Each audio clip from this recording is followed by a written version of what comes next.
இன்னைக்கு பெற்றோரியல், இயற்பியல், வேதியியல், உயிரியல் போல பெற்றோரியல் செல்போன் வந்ததுக்கு அப்புறம் இந்த இயற்பியல், வேதியியல், உயிரியல்லாம் ஈஸி ஆயிடுச்சு. ஆனால் பெற்றோரியல் மட்டும் கஷ்டமாயிடுச்சு. அந்த பெற்றோரியலை ஈஸி ஆகிறதுக்கு தான் நம்ம டாக்டர் வந்திருக்காரு. அவரு நம்மளுக்கு இன்னைக்கு அதை ஈஸி ஆகிடுவாரு. அதுக்கு முன்னாடி நானும் ஒரு சில பாயிண்ட் சொல்லலாம். உலகத்துல எல்லா மனிதர்களும் அதே போல குழந்தைகளும், ஒவ்வொரு குழந்தையும் தனித்துவமானது. எவ்ரி சைல்ட் இஸ் யூனிக் அப்படின்னு சொல்லுவோம்.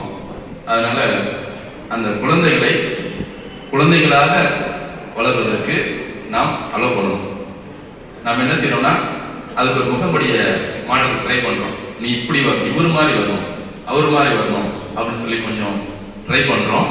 அப்படி செய்யக்கூடாது. அப்படி என்னுடைய கருத்து. உங்களுடைய கருத்து என்னவோ அதை நீங்க குழந்தைகளை அவர்கள் என்னவாகிறார்களோ அவர்களுக்குன்னு ஒரு பேர் வச்சிருக்கோம். அவர்களாக அவர்கள் மாற வேண்டும். வேறொரு ஒருத்தருடைய முகமுடியத்துக்கு மாட்டிட்டு அப்படி மாற்றக்கூடாது அப்படிங்கிறது ஒரு சின்ன என்னுடைய கருத்து சொல்றேன். அதே போல நம்ம பொதுவாகவே என்ன செய்வோம்னா, இப்போலாம் செய்யறதுல நினைக்கிறேன், இருந்தாலும் ஒரு ஆத்துல அந்த 2-3 குழந்தைகள்லாம் கம்பேர் பண்ணுவோம். பொதுவாக பேரண்ட்ஸ் வந்து குழந்தைகளை கம்பேர் பண்ணவே கூடாது. அவன் பார் அவன் கிளாஸ்ல படிக்கிறான், அவன் மட்டும் ஒழுங்கா பண்ண நீ என்ன பண்ணிட்டு இருக்க அப்படின்னு நம்ம ஏதாவது சொல்லிக்கிட்டே இருப்போம். அந்த மாதிரி எனக்கு தெரிஞ்ச ஒரு நல்ல ஒரு நிகழ்ச்சியில ஒரு நண்பர், அவங்க அப்பா எப்போதும் அவன் கிளாஸ்ல தான் படிக்கிறான், அவன் நல்லா படிக்கிறான்ல, நீ என்ன அப்படின்னு சொல்லி திட்டிகிட்டே இருந்திருக்காரு. காலேஜ் ஓடிடுச்சு. இப்ப என்ன ஆச்சுன்னா, அந்த நல்லா படிச்ச பையன் நல்லா படிச்சு ஒரு காலேஜ்ல ப்ரொஃபஸரா இருக்காரு. ஆனா அந்த திட்டிகிட்டே இருந்தாங்கல்ல, அந்த பையன் அந்த காலேஜ் ஓனரா இருக்காரு. ஸோ அதனால யாரும் வேணாலும் எந்த நேரத்தில் என்ன வேணாலும் ஆகலாம். இன்னைக்கு இருக்கிறத வச்சுட்டு நம்ம ஒரு டிசிஷன் எடுக்கக்கூடாது. அதனால குழந்தைகளை அவரோட குழந்தைகளாகவே வளர விடுங்கள். அதனால எப்பொழுதுமே ஏதாவது குழந்தைகள் ஒரு தோல்விட்டாலோ ஏதாவது ஆச்சுன்னா அவங்களுக்கு விட நம்ம சப்போர்ட் பண்ணணும். அந்த நேரத்தில் தான் இது கூட செய்ய முடியல, நீ என்ன பண்றன்னு திட்டுவோம்.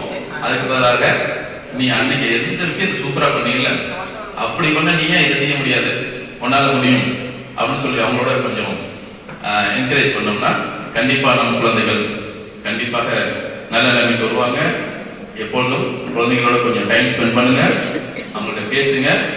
நாங்க இருக்கோம் அப்படின்னு சொல்ல ஒரு ஹாஸ்பிட்டல் சொல்ற மாதிரி நீங்க உங்க குழந்தைகளுக்கு நாங்க இருக்கோம் அப்படின்னு நம்பிக்கை கொடுத்தீங்கன்னா உங்கள் குழந்தைகள் இந்த காலத்திலும் கண்டிப்பாக சாதிப்பார்கள்.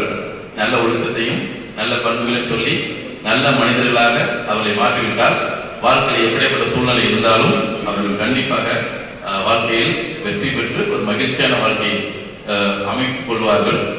அந்த நம்பிக்கையை நாம் கொடுக்க வேண்டும். இந்த நிகழ்ச்சியை ஏற்பாடு செய்து உங்களை எல்லாம் வரவழைத்து இந்த அளவுக்கு செய்த இந்த ஏற்பாட்டாளருக்கு மீண்டும் எனது வாழ்த்துக்களை கூறி விடைபெறுகிறேன். நன்றி, வணக்கம்.